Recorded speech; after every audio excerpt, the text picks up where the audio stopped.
भारत जो त्रिपुरा की आप बात कर रहे हैं, ये 22 करोड़ मुसलमान वहाँ पे जो मौजूद हैं, उन सबका फ्यूचर वहाँ पे, सबका मुस्तकबिल खतरे में हुँ, है। इसमें 2 चीज़ें करने बिल्कुल। की, एक तो पाकिस्तान ने करनी जी, है, दूसरा है भारत के मुसलमान।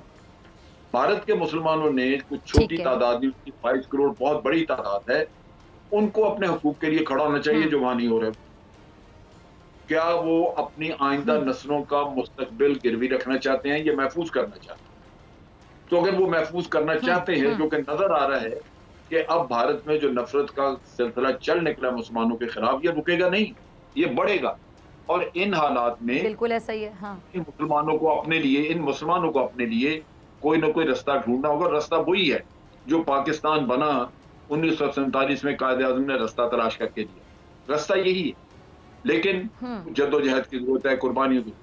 दूसरी तरफ ये है कि इनकी हमायत यानी के लिए यानी जनरल साहब यानी जिस तरह 1947 मतलब आगे भी जी, कि 1947 ही इस मसले एक का हल आज़ाद रियासत होगा। चाहिए। एक आज़ाद रियासत चाहिए उनको। हुँ, अगर वो नहीं मिलेगी तो ये बहुत बड़ा हुँ। जुल्म होगा, वहाँ पे ये चीज़ें चलती रहेंगी। नमस्कार दोस्तों, बियॉन्ड बॉर्डर्स में आपका स्वागत है। मैं हूं संदीप सप्रे।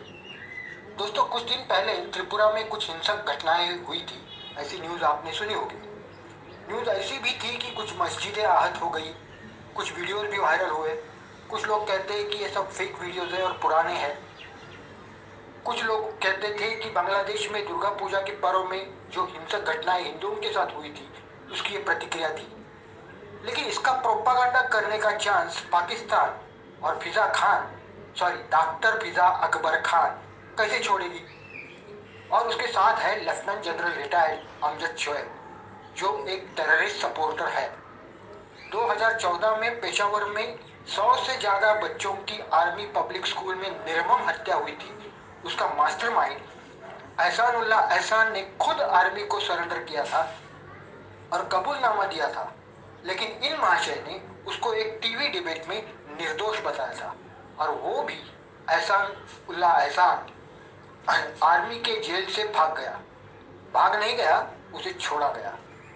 अब त्रिपुरा के ऊपर जनरल साहब बोल रहे हैं कि भारत के मुसलमानों ने अलग रियासत मांगनी चाहिए।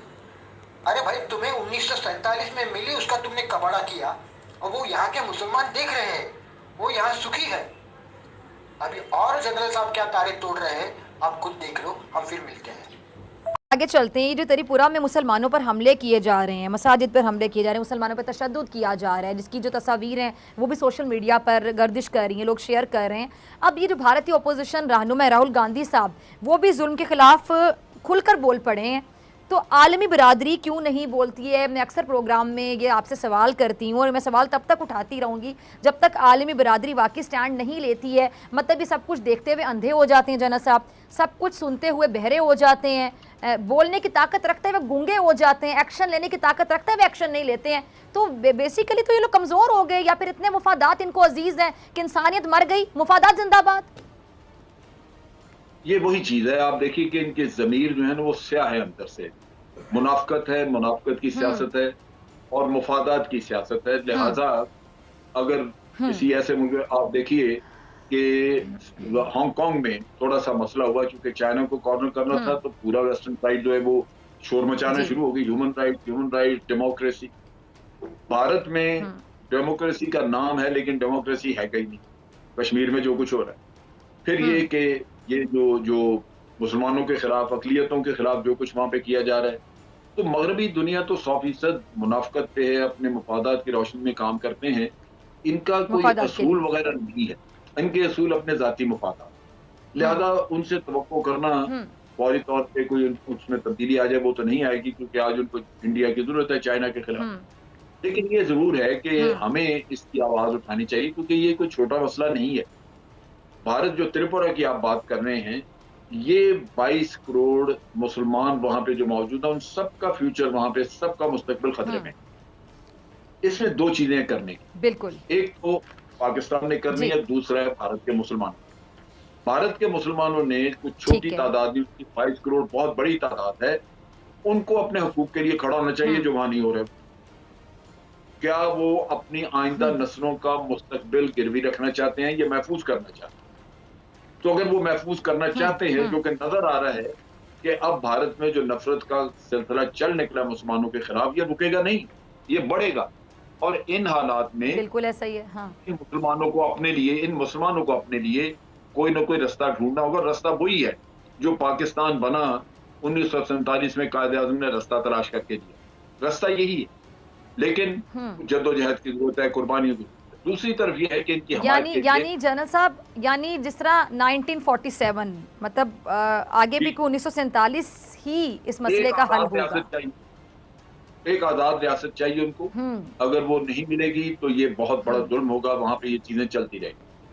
दूसरी तरफ ये है कि इस आजाद रियासत को और मुसलमानों के फ्यूचर को और इनको प्रोटेक्ट करने के लिए हमें जो 54-55 इस्लामिक कंट्रीज हैं, इनको मोबिलाइज करना है, क्योंकि एक मुल्क की आवाज मानी नहीं रखती। अगर ये इतने सारे मुल्क इकट्ठे बातचीत करें तो फिर मगरबी दुनिया को भी वो सुननी पड़ेगी। लिहाजा ये बड़ा जरूरी है कि इसके लिए लॉबी और मुसलमान मुल्कों को मुतहर्रिक किया। ठीक है, सुना आपने। और एक बात बताना चाहता हूँ जनरल अमजद शोएब के बारे में। इन्होंने 1971 की जंग में हिस्सा लिया था और जिन 93,000 लोगों ने सरेंडर किया था जनरल नियाजी के नेतृत्व में, उनमें ये भी शामिल थे। उस नियाजी ने पाकिस्तान के 2 टुकड़े करवाए थे। दूसरा नियाजी यानी इमरान खान नियाजी, वजीर आजम, पाकिस्तान को बर्बाद कर रहा है, इतना कि पाकिस्तान दुनिया के नक्शे से गायब होगा। ये मैं नहीं कह रहा, ये पाकिस्तान के मीडिया का रोहित शर्मा नूरुल आरफीन कह रहा है। सुनो, मजा आएगा। हाँ, मेरे चैनल को सब्सक्राइब करना मत भूलिएगा और वीडियो अच्छा लगा तो लाइक भी करना। जय हिंद, वंदे मातरम। शरीफ आदमी के लिए बात काफ़ी होती है, बेगैरत को लात और जूता और गाली भी कम पड़ती है। इसे कहते हैं बेशर्मी तेरा आसरा। जनरल नियाजी का कोई सगा रिश्तेदार मालूम पड़ता है ये नियाजी। फॉल ऑफ ढाका का जिम्मेदार वो नियाजी, ये आदमी फॉल ऑफ पाकिस्तान का जिम्मेदार बनेगा। ये आदमी चंद घंटे अगर मसनद इख्तिदार पे फाइज रह गया तो पाकिस्तान की जगह एक इतना बड़ा सा गड्ढा रह जाएगा।